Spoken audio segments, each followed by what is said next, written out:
মোৰ এই দেহাটো দেখোন মোৰ নহয়। ভাগৱত শুনাৰ পিছত দেই আমাৰ বাগানীয়া ভাষাটো কৈছে দেই। এতিয়া আপোনাৰ মোৰ সেই মোৰ ভাৱটো আছে নে নাই?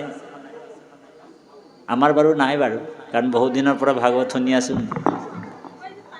আমাৰ বাগানীয়া ভাষাত কৈছে বোলে মোৰ ধন, মোৰ টাকা, মোৰ মাটি, মোৰ বাড়ী, মোৰ ল'ৰা, মোৰ ছোৱালী, অকল মোৰ বুলি কৈ আছোঁ। মোৰ মানে মোৰ। তো ভগৱানেও ভাবিছে এই মানুহটা তো অকল মৰকে আছে, ইয়াকে বলে জলদি কৰে মৰাই দিয়াটাই ভাল।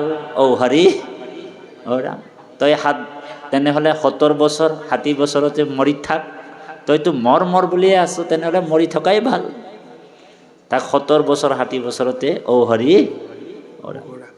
লৈ যায় গুচি। আৰ যি নেকি ভকত হয় একান্ত ভক্তি কৰি থাকে কৃষ্ণক, মোৰ বুলি নকয়, প্ৰভু যতেক সুকৃতি মানে কৃষ্ণ তোৰ, মোৰ একো বস্তু নাই প্ৰভু, সকলো বস্তু আপোনাৰে হয়, হয়নে? মোৰ বোলা বস্তু একোৱে নাই প্ৰভু, সব বস্তু আপোনাৰ। ভগৱানক সমজাই দিয়াই ভাল, ভগৱানে কণ্ট্ৰল কৰিব। আৰু যেতিয়া মোৰ বুলি ভাবিব তেতিয়া ভগৱানে ভাবিব এই মানুহটো অকণমান অহংকাৰ আছে, ইয়াক অকণমান সাৰ্জিকেল চিকিৎসা কৰিব লাগিব। সাৰ্জিকেল চিকিৎসা মানে অসমীয়াত শল্য চিকিৎসা, বুজি পাইছেনে? সেইকাৰণে ইয়াতে কৈছে যে ভকত জনৰ সংগে ৰংগে সৰ্বক্ষণ কৃষ্ণক আৰাধি কৰে শ্ৰৱণ কীৰ্তন। এহি মানে মাত্ৰ পুৰুষাৰ্থ পুৰুষৰ। আমি সকলো পুৰুষ মানে আত্মা। আমি 4 পুৰুষাৰ্থ আমি সাধন কৰিবৰ কাৰণে এই পৃথিৱীত জন্ম দিছে ভগৱানে। ধৰ্ম অৰ্থ কাম মুখ্য। তো গতিকে কৃষ্ণ ভক্তি কৰাৰ লগে লগে এই 4 পুৰুষাৰ্থ অপ্ৰয়াসে তেওঁৰ সিজিব। আন কৰ্ম হবে ব্যৰ্থ হৰি বিমুখত। আৰু যাক বাকী যিমান কৰ্ম কৰক, যাগ যজ্ঞ পূজা পাতল যিমান কৰক, যেতিয়াই নেকি হৰিৰ বিমুখ হৈ আছে তেওঁ সকলো কৰ্ম ব্যৰ্থ বুলি কৈছে। তাৰপিছত কি ক'ব পাঠে, অকণমান পাঠভাগী আগবঢ়াবৰ কাৰণে আমাৰ বাপজনক সেৱা জনোৱা হৈছে। কৃষ্ণ এৰা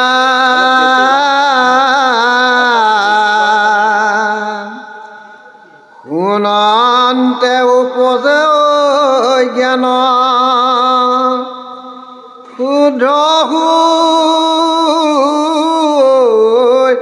মতি, ইহ পৰলোকত সুখত বিৰকতি,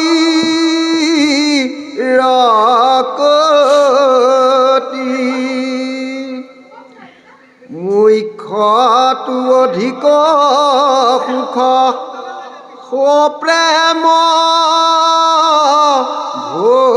ভকতি,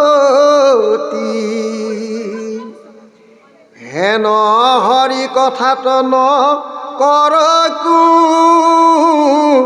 নেৰতি, হেন শুনি সুতত নকাবি নান্ত, আউৰ কিবা সুকতনি প্ৰতিপুষি লন্ত, শুনিতে উৎসুক আছে দুয়ো বৈষ্ণৱৰ,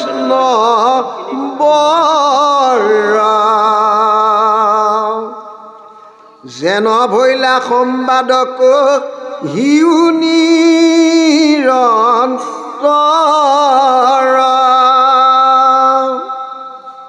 খনি কোনো শুনে কৃষ্ণ কথা যিটো নৰা, ব্যৰ্থে আয়ু হৰে সূৰ্য সিটো মনুষ্যৰা। কৃষ্ণ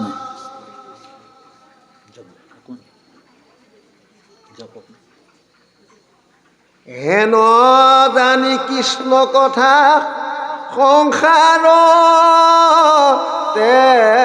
সাৰ, কৃষ্ণ কহিও কহৌ কৱায়ো সম্ফল আমাৰ। কৃষ্ণ কৃষ্ণ। কৃপালু বাপাই সমস্ত আমাৰ লগত সহযোগী হৈ আহিছে আমাৰ পৰম শ্ৰদ্ধাৰ আমাৰ শহীদ বান্ধৱ নগাঁও পলাশনিৰ অমূল্য বৰা বাপ আমি চিনাকি কৰি দিছোঁ। তেখেতক আমাৰ পৰম শ্ৰদ্ধা বাপজনে আসন ভাগ দিবৰ কাৰণে সেৱা জনোৱা হৈছে। বাপ সমস্ত গুৰুজনাই আমাক কৈছে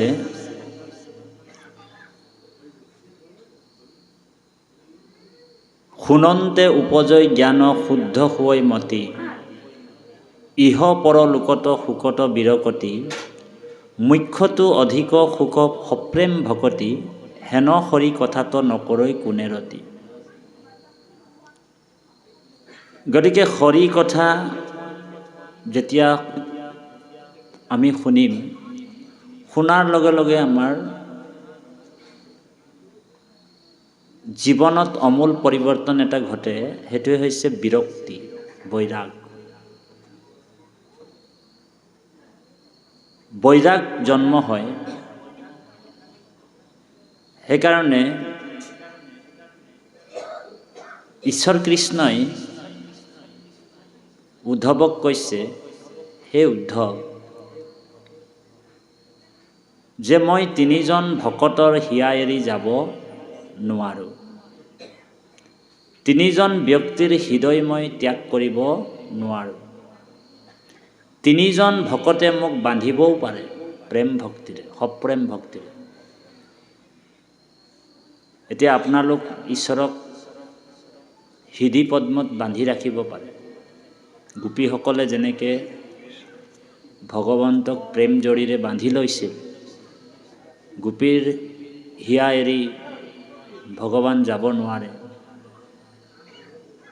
ঠিক ভকতে ভগৱন্তকো বান্ধিব পাৰে। ভগৱানে উদ্ধৱক কৈছে, হে উদ্ধৱ, মই তিনিজন ভকতৰ হৃদয় এৰি যাবই নোৱাৰোঁ। কোন তিনিজন? মত কথা বাচকম নিত্যম, যোনে মোৰ কথা কয়, কৃষ্ণ কথা যোনে কৈ থাকে, সেইজন ভকতৰ হৃদয় মই এৰি যাব নোৱাৰোঁ। এইটো এক নম্বৰ, কৃষ্ণ। দুই নম্বৰ হৈছে বোলে মত কথা শ্ৰৱণে ৰতম, যোনে মোৰ কথা শুনি ভাল পায়, কৃষ্ণ কথা, সেইজন ভকতৰো হিয়া এৰি মই যাব নোৱাৰোঁ। আৰু তিনি নম্বৰ হৈছে মত কথা প্ৰীতি মনসম, যোনে মোৰ কথা শুনি মনৰ পৰা আনন্দ লয় আৰু বাৰে বাৰে শুনিবলৈ ইচ্ছা প্ৰকাশ কৰে। ভগৱানে কৈছে, নাহম তেক্ষামি তম নৰহ, সেই তিনিজন ভকতৰ হৃদয় এৰি মই যাব নোৱাৰোঁ, বান্ধিয়ে লয় মোক। এতিয়া আপোনালোকে ভগৱানকো বান্ধি ল'ব পাৰে। সেইকাৰণে ইয়াতে কৈছে যে শুনন্তে উপজয় জ্ঞান শুদ্ধ হৈ মতি ইহ পৰলোকত সুকত বিৰকতিত, সেইজন ভকতে আত্যন্তিক সুখ লাভ কৰিব পাৰে। আত্যন্তিক মানে আটাইতকৈ ব্ৰহ্মাণ্ডৰ যি ব্ৰহ্মসুখ, সেই ব্ৰহ্মসুখ ভকতেহে লাভ কৰিব পাৰে। বিষয়ী মানুহসকলে ইয়াৰ গোন্ধকে নাপায় বুলি কৈছে। ঔ হৰি। এতিয়া বিষয়ী মানুহসকলক এই আনন্দটো ব্ৰহ্মসুখৰ কথা কৈ আপুনি বুজাব নোৱাৰে। যিটো ব্ৰহ্মসুখ, যি ব্ৰহ্ম আনন্দ, সেই ব্ৰহ্ম আনন্দটো কোনো জুয়ে পুৰি শেষ কৰা বস্তু নহয়। এতিয়া যিটো ভকতে যিটো লাভ কৰে, যিটো আনন্দ লাভ কৰে, যিটো আপোনালোক লাভ কৰিছে, সেই আনন্দটোৰ কথা আনক বুজাই আপুনি আনক বুজাবও নোৱাৰে। সেইকাৰণে কৃপালু বাপাই সমস্ত ভক্তিটো হৈছে নিজা বস্তু, ধৰ্মটো হৈছে নিজা বস্তু। ভকতি কোনো দগাপালাত জোখমা কৰা বস্তু নহয়, হয়নে? বোলে তাঁতি বাপে বহুত ডাঙৰ ডাঙৰ কথা ক'ব পাৰে, ব্যাখ্যা কৰে, শাস্ত্ৰ জানে। বোলে তাঁতি বাপৰ গাত মিটাৰটো লগাই দিলে 100 উঠি যায়। ঔ হৰি, ঔ ৰাম, এনেকুৱা কোনো কথা নাই ভক্তি। বোলে আমাৰ বাপজন বোলে নামঘৰীয়া বাপ, এটা আখৰো চিনি নাপায়, তেওঁ শাস্ত্ৰ বেদৰ কথা চিনিয়ে নাপায়, তেওঁৰ গাত মিটাৰটো লগাই দিলে বোলে 20 উঠি যায়, এনেকুৱা কোনো কথাও নাই। সেইকাৰণে উদ্ধৱক কৃষ্ণই কৈছে, হে উদ্ধৱ, হে মাধৱে বুলন্ত সখা শুনা পৰিছেদ, পঢ়ে যেবে হবে শাস্ত্ৰ জানে চাৰি বেদ, তথাপি নোৱাৰে মোক কৰিতে ভকতি, নলবয় নৰ যেবে সন্তৰ সংগতি, কৰ্ণত কহন্ত কৃষ্ণ কথা গুই পকৰি, নাহি খে উপায় সখী সুসংগ কহৰি। সেইকাৰণে যত্ন কৰি আপুনি মই সাধুৰ সংগ ল'ব লাগিব। সাধুৰ সংগতে আমাৰ ভকতি হয় বুলি কৈছে। আজি আপুনি মই যে ইমান দূৰ দূৰণিৰ পৰা আহি খেদিগুৰি যে ইয়াত বহিছোঁ, সন্তৰ সংগ লৈছোঁ, ভকতৰ সংগ লৈছোঁ, ইয়াতে আপোনাৰ উত্তম ভক্তি হৈছে, উত্তম ভক্তি। আপুনি যদি ভাবি লয় নাই বোলে মই টাইলছ লগা নামঘৰ এটা মোৰ টকা পইচা আছে বনাই লওঁ, 16 পোৱাৰ তাল এযোৰ লৈ লওঁ আৰু দিনে ৰাতিয়ে তাতে সন্তৰ সংগ নলওঁ, ভকতৰ সংগ নলওঁ, আৰু কোনো দিনে মই অকলশৰীয়াকৈ যদি নাম কীৰ্তন কৰি থাকোঁ, তেতিয়া আপোনাৰ ভকতি নহ'ব। ভগৱানে কৈছে উদ্ধৱক, এই উদ্ধৱ ৰহস্য ভক্তি, মাধৱে বুলন্ত সখা শুনা পৰিছেদ, পঢ়ে যেবে সবে শাস্ত্ৰ জানে চাৰি বেদ, তথাপি নোৱাৰে মোক কৰিতে ভকতি, নলবয় নৰ যেবে সন্তৰ সংগতি, কৰ্ণত কহন্ত কৃষ্ণ কথা গৈ পকৰি, নাহিখে উপায় সখী সুসংগ কহৰি। গতিকে এই দেউতা আজি ইমান দূৰৰ পৰা, আঁঠু বিষ, ভৰি বিষ, কিমান কষ্ট হৈ আছে বাপৰ, তথাপিও মই ভকতৰ সংগ লওঁচোন, হয়নে বাৰু? ভকতৰ যি সান্নিধ্যত আহি যিটো আনন্দ লাভ কৰে, বা কৃষ্ণ কথা শুনি যিটো পৰম আনন্দ লাভ বা উত্তম ভক্তি তেওঁ লাভ কৰিছে, গীতাত কৃষ্ণই সেই কথাটোকে কৈছে, হে অৰ্জুন, হে মোৰ জন্ম কৰ্ম মুহুৰে হে গুণ নাম, শ্ৰৱণ কীৰ্তন কৰিবে ক বিশ্ৰাম, হে মোৰ কথা শ্ৰৱণত কৰিবে কৰতি, আকে হে বুলয় সখী উত্তম ভকতি। আপুনি মই আজি ভগৱন্তৰ জন্মলীলা ৰহস্যৰ কথাবিলাক শুনিছোঁ, হয়নে বাৰু? এইটোকে উত্তম ভকতি বুলি কোৱা হৈছে। ইয়াতকৈ ওপৰৰ আৰু ভক্তি নাই। সেইকাৰণে পাঠে আমাক কৈছে, হেন শুনি সুতত সৌনকে মুখ্যটো অধিক সুখ সপ্ৰেম ভকতি, হেন হৰি কথাটো নকৰৈ কোনে ৰতি। গতিকে হেন শুনি সুতত সৌনকে বিনাবন্ত, আউৰ কিবা সুকত নিৰ্পতি পুচিলন্ত, শুনিতে উৎসুক আছে দুয়ো বৈষ্ণৱৰ, যেন ভৈলা সংবাদ কহিও নিৰন্তৰ। এতিয়া ভকতে ভকতক লগ পালে কাৰ কথা পাতে বাৰু? গ্ৰাম্য কথা পাতে নেকি? বোলে নাপাতে। বোলে গ্ৰাম্য কথা কথনে মলিন huye মন, তাক শুদ্ধ কৰোঁ কৃষ্ণ কথা কবা খানি, হয়নে? কাৰণ গ্ৰাম্য কথা যদি আমি দুজন লগ পাই কিনে যদি গ্ৰাম্য কথা পতা হয়, তেনেহ'লে মনবিলাক বোলে আমাৰ মলিন হৈ গুচি যায়। সেইকাৰণে ভকতে ভকতক লগ পালে কি কথা পাতে? কৃষ্ণ কথা পাতে। ইজনে ইজনক লগ পালে আপুনি মই কৃষ্ণৰ কথাহে পাতিব লাগে। সেইকাৰণে ৰজা পৰীক্ষিতে একান্ত মনে কৃষ্ণ কথা শুনি আছিলে। সেইকাৰণে ৰজা পৰীক্ষিতক শুকগুৰুৱে সাধুৰবাদ দিছে, ধন্যবাদ দিছে। হে ৰজা পৰীক্ষিত, বোলে শুক নিগদতি সাধু সাধু পৰীক্ষিত, কৃষ্ণ কথা শ্ৰৱণত একান্ত ভৈলাচিত, যেন কামাতুৰণে ৰৈ কামিনী আলাপ, বাঢ়িল কৃষ্ণত প্ৰেম ভৈলাহা নিষ্পাপ। শুকগুৰুৱে ৰজা পৰীক্ষিতক একান্ত মনে কৃষ্ণ কথা শুনাৰ বাবে সাধুৰবাদ দিছে। কি বুলি কৈছে? শুক নিগদতি সাধু সাধু পৰীক্ষিত, কৃষ্ণ কথা শ্ৰৱণত একান্ত ভৈলাচিত। তুমি যে কৃষ্ণ কথা একান্ত মনে শুনি আছা, বেলেগলৈ তোমাৰ ধ্যান আৰু নাই, কেৱল ভগৱানৰ কথাত তোমাৰ ধ্যান আছে। একান্ত ভয় লাচিত যেন কামাতুৰ নেৰৈ কামিনী আলাপ। যেনেকৈ কামাতুৰসকলে যিসকল নাৰীৰ আলোচনা কৰি খুব ভাল পায়, বোলে এগৰাকী তিৰোতাৰ আলোচনা কৰি দুজন মানুহে খুব ভাল পায়, ইজনো কামাতুৰ ইজনো কামাতুৰ, দুইজনে লগ পাই গ'ল, দুইজনৰ একেবাৰে নাৰীৰ আলোচনাই চলি থাকিব আৰু দিনে ৰাতিয়ে, এৰেই নাখাব। ৰাতি কেনেকৈ পাৰ হৈ যায়, দিনে দিনে কেনেকৈ পাৰ হৈ যায় তেওঁলোকে গমেই নাপায়। ঠিক তেনেকৈ ভকতে যদি ভকতক লগ পাই যায়, কৃষ্ণ কথা পাতিতে আজি আপোনালোক চাব 2 ঘণ্টা কেনেকৈ পাৰ হৈ যাব, 3 ঘণ্টা কেনেকৈ পাৰ হৈ যাব। যে কৃষ্ণ কথাৰ যিটি ৰস, যি আস্বাদন, যি প্ৰেম আপুনি যদি শুনি থাকে একান্ত মানে 5 ঘণ্টা 10 ঘণ্টা পাৰ হৈ যাব, আপুনি গমকেই নাপাব। বুজি পাইছেনে? সেইকাৰণে কৈছে ৰজা পৰীক্ষিত যে তুমি একান্ত মানে কৃষ্ণ কথা শুনিলা, গতিকে তুমি নিষ্পাপ হৈ গ'লা, তোমাৰ শৰীৰত এতিয়া আৰু এটাও পাপ নাই। সেইকাৰণে কৃপালু বাপাই সমস্ত ভকতে জীৱন্তে মুক্ত হ'ব পাৰে। জীৱন্তে বোলে মৰাৰ পিছত মুক্তি হৈছে নহৈছে কোনেনো দেখিছে, কোনেনো জানে, হয়নে বাৰু? আপুনি মই জীৱন্তে মুক্ত হ'ব পাৰোঁ ভগৱানৰ কথাবিলাক যেতিয়া শুনিম। সেই ভকতসকল জীৱন্তে মুক্ত হৈ থাকে, জীয়াই থাকোঁতে মুক্ত। সেইকাৰণে কপিল মহাপ্ৰভুৱে দেৱহূতিক মাক কৈছে, হে মা, তুমি বোলে জীয়া মানুহৰ নিচিনা থাকিবলৈ যত্ন কৰিবা।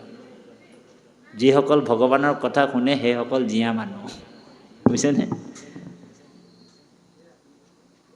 তেতিয়া দেৱহূতিয়ে কৈছে, বোলে পুত্ৰ, বোলে সংসাৰত মৰা মানুহো আছে নেকি? বোলে হয়, বোলে চলতি ফিৰতি লাছে বোলে বহুত আছে, বোলে জীয়াই থাকোঁতে সেইসকল মুৰ্দা হয়, হয়নে? দেৱহূতিয়ে কৈছে বোলে কোনসকল জীয়া মানুহ আৰু কোনসকল মৰা মানুহ কওক? বোলে সাধু সংগে কৃষ্ণ কথা নুশুনে যিটো নৰ, জীৱন্ততে মৰা সিটো জানিবা মাও।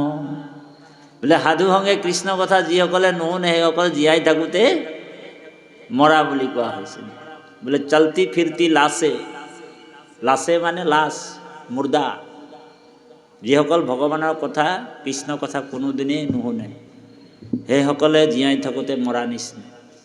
গতিকে কৃপালু বাপাই সমস্ত সেইকাৰণে কৈছে, ক্ষণিক নুশুনে কৃষ্ণ কথা যিটো নৰ, ব্যৰ্থে আয়ু হৰে সূৰ্য সিটোৰ মনুষ্যৰ। হেন জানি কৃষ্ণ কথা সংসাৰতে সাৰ, কহিউক হৌক আয়ু সামফল আমাৰ। এতিয়া এই ব্যৰ্থ আয়ু তেওঁলোকৰ পাৰ হৈ গুচি গ'ল।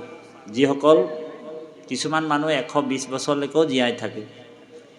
চাবচোন আপোনালোক, কোনোদিন নামঘৰ নাই, কোনোদিন ঈশ্বৰৰ নাম নলয়, হয়নে? কোনোদিন ভকতৰ সংগ নলয়। 120 বছৰ আয়ু পালে, কিন্তু কোনোদিন ঈশ্বৰৰ কথা তেওঁলোক নুশুনিলে। তেওঁৰ জীৱনটো ব্যৰ্থ বুলি কৈছে। সেইজনক আত্মঘাতী বুলি ক'লেও ভুল নহয়। আৰু কোনোবা যদি 5 দিনো যদি হৰিৰ নাম লৈছে, ভাগৱত শাস্ত্ৰত আছে 10ম স্কন্ধত, বোলে জীৱ যদি 5 দিন বিষ্ণু ভক্ত নৰ, তথাপি তাৰে হে জানা জীৱন সফল। কোনোবা যদি 5 দিনো যদি জীয়াই আছে আৰু তেওঁ যদি হৰিৰ ভক্তি কৰিল, কৃষ্ণৰ ভক্তি কৰিল, অনলি 5 days, আৰু 6 নম্বৰ দিনত যদি তেওঁ কেনেবাকৈ এক্সিডেণ্ট হয়, কিবা হয়, মৰিও যায়, তথাপিও তেওঁৰ জীৱন সাফল্য বুলি কৈছে, ভাগৱতে কৈছে। বোলে জীৱ যদি 5 দিন বিষ্ণু ভক্ত নৰ, তথাপি তাৰে হে জানা জীৱন সফল। পৰম দুৰ্মতি যিটো ভক্তিহীন নৰ, জীৱ যদি বহু কাল 100 বছৰ। বোলে 120 বছৰ পালে, আমাৰ এনাই দেও বোলে 120 বছৰ পালে, তো কি ডাঙৰ কথা হ'ল? বোলে মোৰ ককাদেউ বোলে 102 বছৰ পালে, বোলে কি ডাঙৰ কথা হ'ল? আহিল কণা গ'ল কণা খাগৰি খাটিল, 3 কণা, 3টা কণা। গতিকে তেওঁ জীৱনটো বোলে এনেই ব্যৰ্থ। এইকাৰণে ইয়াত ভাগৱতত কৈছে, ক্ষণিক নুশুনে কৃষ্ণ কথা যিটো নৰ, ব্যৰ্থ আয়ু হৰে সূৰ্য সিটো মনুষ্য। তেওঁৰ আয়ুটো এনেই জনম গোৱাইলা মিছা, নুশুনিলে কৃষ্ণ কথা। তেওঁ কৃষ্ণ কথা কোনোদিনেই নুশুনিলে।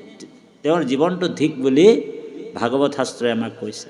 গতিকে হেন জানি কৃষ্ণ কথা সংসাৰত সাৰ, কহিউক হৌক আয়ু সামফল আমাৰ। আজি আমাৰ জীৱনটো সফল হৈছে, কাৰণ আপুনি মই অকণমান হ'লেও খন্তেক সময়ো বহুতখিনি নাজানিলেও, বহুতখিনি জানিবও দৰকাৰো নাই, ভক্তিত বহুত জানিব দৰকাৰো নাই, কিবা এটা সময় উলিয়াই হ'লেও আপুনি মই এই গধূলি সময়ত খেদি কৰি ভকতৰ সং লৈ ভগৱানৰ কথা অকণমান শুনিছোঁ, হয়নে বাৰু? গতিকে ইয়ালৈকে আমাৰ পাঠ আগবাঢ়িলে। আমাৰ বাপজনক পাঠত আহিবলৈ সেৱা জনা হৈছোঁ। বাপজনক ৰিলিজ কৰি দিয়ক। কৃষ্ণ কৃষ্ণ কৃষ্ণ। অকণমান আগবাঢ়ি দিয়ক। কৃষ্ণ বাবা চৰাই দিয়ক। এ ৰাম যাৰ কৰ্ণ পথকন গৈল দামোদৰা,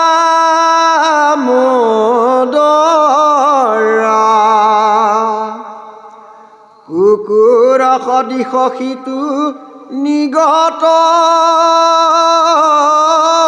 পামৰ,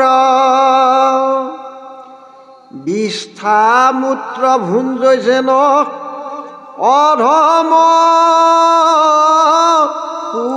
পুকৰা,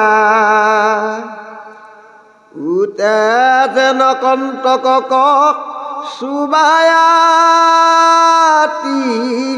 মৰে,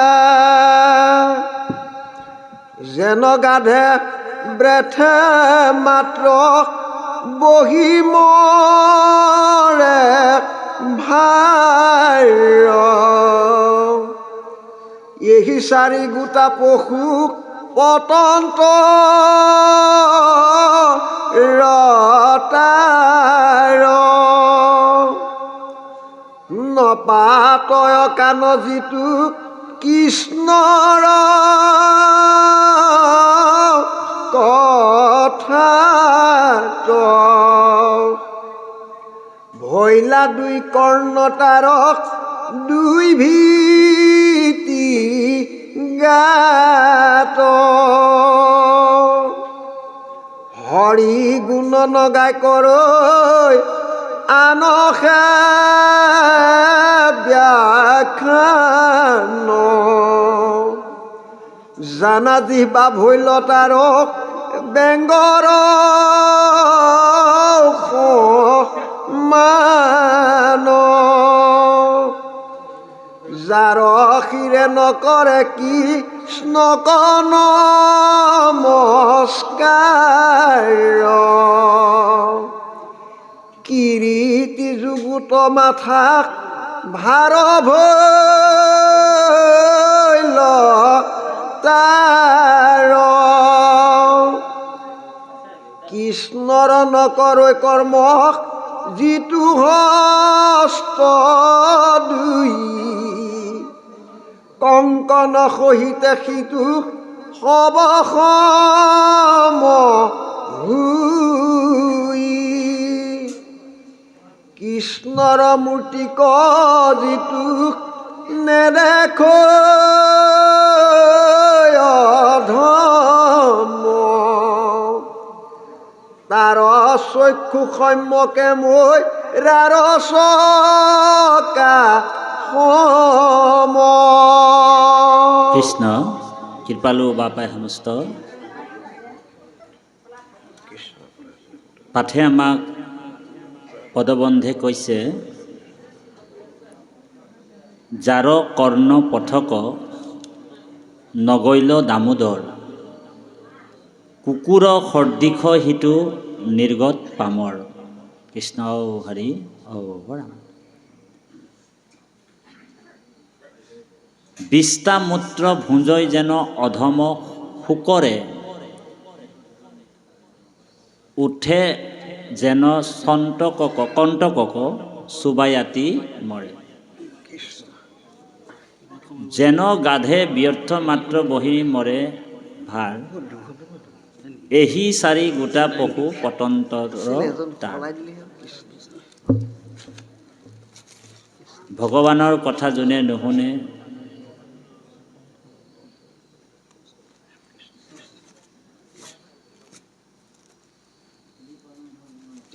এই চাৰি ভগৱন্তৰ কথা যোনে নুশুনে চাৰিটা প্ৰাণীৰ লগত তুলনা কৰিছে। সেই চাৰিটা প্ৰাণী কোন? এক হৈছে কুকুৰ, এক হৈছে শুকুৰ, শুকুৰ মানে গাহৰি, শুকৰ আচলতে শুকৰ। আৰু 2 নম্বৰ হৈছে গাধ, গাধ। আৰু 3 নম্বৰ হৈছে উট। এই চাৰিটা প্ৰাণীৰ লগত সেইজন মানুহক তুলনা কৰিছে।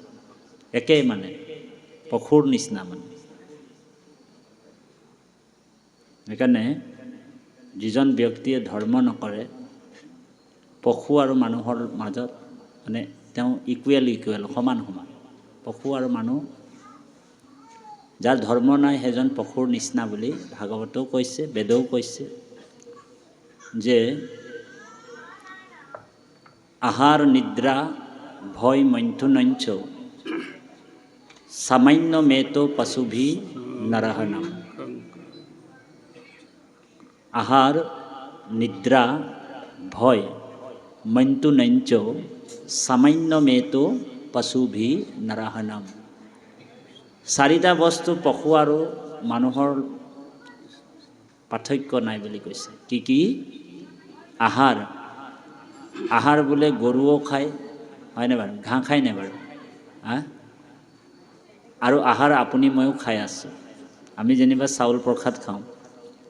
আহাৰ নিদ্ৰা বোলে গৰুটোও গোহালিত শুই আছে আৰু আপুনি ময়ো বিচনাত দনলপত শুই থাকোঁ। কিবা পাৰ্থক্য আছে বোলে? নাই, কাৰণ তেওঁলোকেও পশু যদিও শুইছে আমিও শুইছোঁ, হয়নে বাৰু? আহাৰ নিদ্ৰা ভয়, ভয় বোলে গৰু পশুৰো আছে, গৰুটোৰো আছে। শিয়াল খাব, সিংহই খাব, কিবা খাব, বাঘে খাব। আৰু আপোনাৰ মোৰো ভয় আছে। সেইকাৰণে আপুনি ঘৰৰ দৰজাটোৰ হুকটো বা চিটকিনিটো মাৰি থওঁ, হয়নে বাৰু? আহাৰ নিদ্ৰা ভয় মৈথুনঞ্চ। মৈথুনঞ্চ মানে হৈছে পৰিয়াল বঢ়োৱাৰ যিটো পৰিকল্পনা। বোলে গৰুটোৰো গৰু পোৱালি আছে আৰু আপোনালোকৰো আমাৰ মানুহ পোৱালি আছে। কিবা পাৰ্থক্য আছে বোলে? নাই। এই চাৰিটা বস্তু ইকুৱেল, সমান। বোলে আহাৰ নিদ্ৰা ভয় মৈথুনঞ্চ সামান্য মেতো পশুভি নৰহনম ধৰ্মো হি তৈষাম অধিক বিশেষ্য ধৰ্মহীনা পশুভি সামনা। যাৰ ধৰ্ম নাই সেইজন পশুৰ নিচিনা। আজি আপুনি মই ধৰ্ম কৰিছোঁ, সেইকাৰণে আপুনি মই পশুতকৈ ওপৰৰ, হয়নে বাৰু? নিজকে পৰিচয় দিব পাৰিছোঁ যে আমি এজন মনুষ্য বা মানৱ, হয়নে বাৰু? আৰু যাৰ ধৰ্ম নাই, ঈশ্বৰক ভক্তি নকৰে, সেইজন পশুৰ নিচিনাই বুলি কৈছে শাস্ত্ৰই। গতিকে যাৰ কৰ্ণ পথক নগৈলে দামোদৰ, যিসকল মানুহে ঈশ্বৰৰ নাম কোনোদিনে নুশুনিলে তেওঁ কুকুৰৰ সদৃশ নিৰ্গত পামৰ বুলি কৈছে। বিষ্টামূত্ৰ ভুঞ্জয় যেন অধম কুকুৰে। গাহৰিনো কি কাম কৰে আপোনালোক জানে, হয়নে? গাহৰিৰ লগতো তুলনা কৰিছে, হয়নে? সেই মানুহটো উটে যেন চন্তকক চুবাই আতি মৰে। উটে কি কণ্টক বোলে, উটটোৱে নিজৰ বোলে কাঁইটীয়া গছ খাই থাকোঁতে যেতিয়া বোলে জিভাই চিভাই লাগি যায়, তেজটোকে চাই চুবাই বুলি ভাবে কিবা ভাল বস্তু বোলে গছটোপাৰ পৰা আহি গ'ল, ইমান টেষ্টি, ইমান ধুনীয়া লাগিছে বুলি নিজৰ টেষ্টটোৰে আমেজ লৈ থাকে, হয়নে বাৰু? তাৰপিছত গাধে যেন গাধে ব্যৰ্থ মাত্ৰ বহি মৰে ভাৰ। গাধক আপুনি 4টা ইটাত দি কিনি যদি পূৰা ভাৰ লদাই দিলে তথাপিও গাধজনী সন্তুষ্টি নহয়। আমাৰ বিষয়ী মানুহবিলাকৰ লগত ইয়াত তুলনা কৰিছে। বিষয়ী মানুহবিলাক ধন টকা পইচা ঐশ্বৰ্য বিভূতি, হয়নে বাৰু? ইমানেই মগ্ন হৈ যায়, যেনেকৈ বলদ গৰুৱে ভাৰ টানিয়ে থাকে আৰু যেতিয়া বুঢ়া হৈ যায় সেই বলদটোৰ কাম নাইকিয়া হৈ যায়, হয়নে বাৰু? বলদ গৰুটোৰ কাম নাইকিয়া হৈ যায়।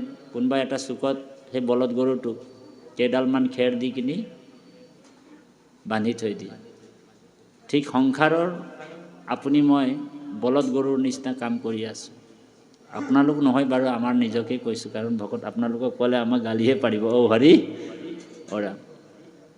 কাৰণ ধন টকা পইচা ঐশ্বৰ্য বিভূতি যেতিয়ালৈকে পুত্ৰ পৰিবাৰক খুৱাই থাকিব পৰা যায় তেতিয়ালৈকে ল'ৰা ছোৱালীৰ পৰা ভাল আশা আপুনি কৰিব পাৰে। আৰু যেতিয়াই আপোনাৰ শৰীৰটো অক্ষম হ'ব, আপুনি কৰিব নোৱাৰা হ'ব, তেতিয়াই আপোনাক কি কৰিব? তিৰস্কাৰ কৰিব, বেয়া পাব। আৰু অসংস্কাৰী বোৱাৰী যদি মানে ল'ৰাটোক বিয়া পাতি আনি দিলে, তেতিয়া বোৱাৰীটোৱে কেইটামান ভাত দিব, ঠেলা মাৰি আকৌ ক'ব যে তই বুঢ়া মৰ সোনকালে মৰ, এই সাজ তোৰ লাজ আৰু হৰি ৰাম, হয়নে? আকৌ আপত্তিও কৰিব। আপুনি যদি ভাল কিবা এটা চাটনি তাটনি খাব বিচাৰে, মা বোলে ভাল চাটনিটো বনাই দিবি দেই, ভাল এটা কিবা মোৰ মুখত বোলে সোৱাদে নলগা হৈছে, তেতিয়া ল'ৰাটোক গৈ আপত্তি কৰিব নিজৰ স্বামীজনে, তোৰ দেউতাৰ কাম ধান্দা নাই আৰু অকল ভাল ভাল খাব লাগে তোৰ দেউতাৰ, ভাল ভাল চাটনি, মোক কি সেইবিলাক বনাই দিবৰ কাৰণে তই আনিলি নেকি বিয়া পাতি, হয়নে বাৰু? এই বুঢ়াটো সোনকালে মৰি নাযায় কিয় বুলি লাষ্টত আমাৰ এনেকুৱা এটা অৱস্থা হ'ব পাৰে। সেইকাৰণে ঈশ্বৰক চিন্তা কৰি যাতে আমাৰ দিনবিলাক আমি পাৰ কৰিব পাৰোঁ, এই কথাটোকে ভাগৱতে আমাক দৰ্শন দিছে। তেতিয়া আমাৰ জীৱনত বৈৰাগ উৎপন্ন হৈ যাব যে পুত্ৰ পৰিবাৰ ধন জন টকা পইচা ঐশ্বৰ্য বিভূতি সকলো অসাৰ বস্তু, হয়নে বাৰু? হিৰাম যত খানচা ধন ধান পুত্ৰ পৰিবাৰ, মৰিলে সংগে কৰতিও নযায়। যত খানচা ধন ধান পুত্ৰ পৰিবাৰ, বোলে মৰিলে কোনো এটা ৰতিও কোনো লৈ যাব নোৱাৰে। কিছুমান মানুহ অহংকাৰ কৰে, বোলে মোৰ 2জন ল'ৰা আছে, 2জন ল'ৰাক মই PhD ChD পঢ়ুৱাই বোলে চাকৰি দিয়ালোঁ, ইঞ্জিনিয়াৰ বনালোঁ, হয়নে বাৰু? বহুত এই এৰিয়াটোৰ ভিতৰত মই ভালকৈ পঢ়ালোঁ, ভাল চাকৰি দিয়ালোঁ। 2জন ল'ৰাৰ ভিতৰত অন্তিম সময়ত 2জন ল'ৰাক আপুনি ক'বচোন, বোলে ডাঙৰ ল'ৰাটো তোক ইমান কষ্টৰে মই ডাঙৰ দীঘল কৰিলোঁ, বোলে মই এতিয়া মৰিবলৈ লৈছোঁ, তই মোৰ লগতে মৰচোন, বোলে মৰিবনে বাৰু? বাপ সমস্ত মৰিব জানো? নমৰে। গতিকে নিজৰ আইগৰাকীক ক'বচোন, বিউটিফুল আইগৰাকী, সেই আইগৰাকীক যেতিয়া প্ৰেম ভাল পাই বিয়া পাতি অনা হৈছিলে, তোমাৰ অবিহনে মই জীয়াই নাথাকোঁ, তুমিও মোৰ অবিহনে জীয়াই নাথাকা, এই কথাটো কোৱা হৈছিলে নহয়। আমাৰ বাপেতো প্ৰেম ভাল পাই বিয়া পাতি অনাটো নহয় বাপে, হয়নে বাৰু? হয়নে? আজিতো ধৰা পৰিলে আপুনি। হৰি ৰাম। যেতিয়া আইগৰাকীক কৈছিলে, মনত পেলাই দিয়ক, তোমাৰ অবিহনে মই জীয়াই নাথাকোঁ, তুমিও মোৰ অবিহনে জীয়াই নাথাকা, এই কথাটো কোৱা হৈছিল, কৈছিল নে বাপ? আৰু সেই সময়তে হিয়া দিয়া নিয়া হৈ গ'ল, ল'ৰা ছোৱালী জন্ম হ'ল, নাতিপুতি হ'ল, একেবাৰে মানুহৰ অৱস্থা 4টা, জন্ম জৰা ব্যাধি আৰু মৃত্যু, হয়নে? যেতিয়া জৰা আহি গ'ল, যেতিয়া আপুনি শৰীৰটো পৰি গ'ল, টান নৰিয়াত পৰি গ'ল, বিচনাত পৰি গ'ল, তেতিয়া আইগৰাকীক ক'বচোন, এই যে মানে প্ৰতিশ্ৰুতিটো দিছিলে, প্ৰতিজ্ঞা কৰিছিলে, হৰি তুমি যে কৈছিলা তোমাৰ অবিহনে মই জীয়াই নাথাকোঁ, তুমিও মোৰ অবিহনে জীয়াই নাথাকা, এতিয়া মই মৰিবলৈ লৈছোঁ, প্লিজ আহাচোন, বোলে তই মোৰ লগত এতিয়া মৰিব লাগিব।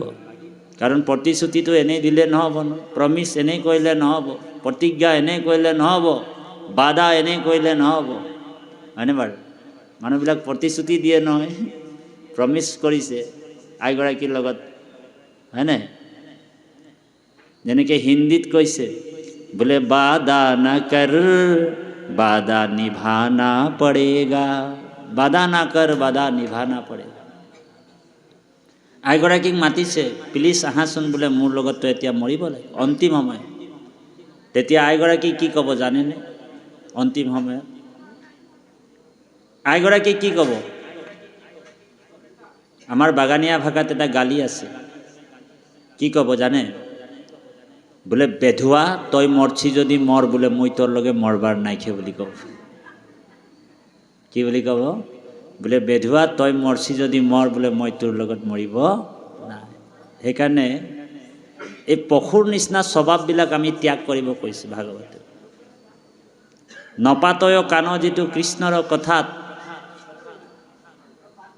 ভৈলা দুয়ো কৰ্ণ তাৰ দুই ভিত্তি গাত।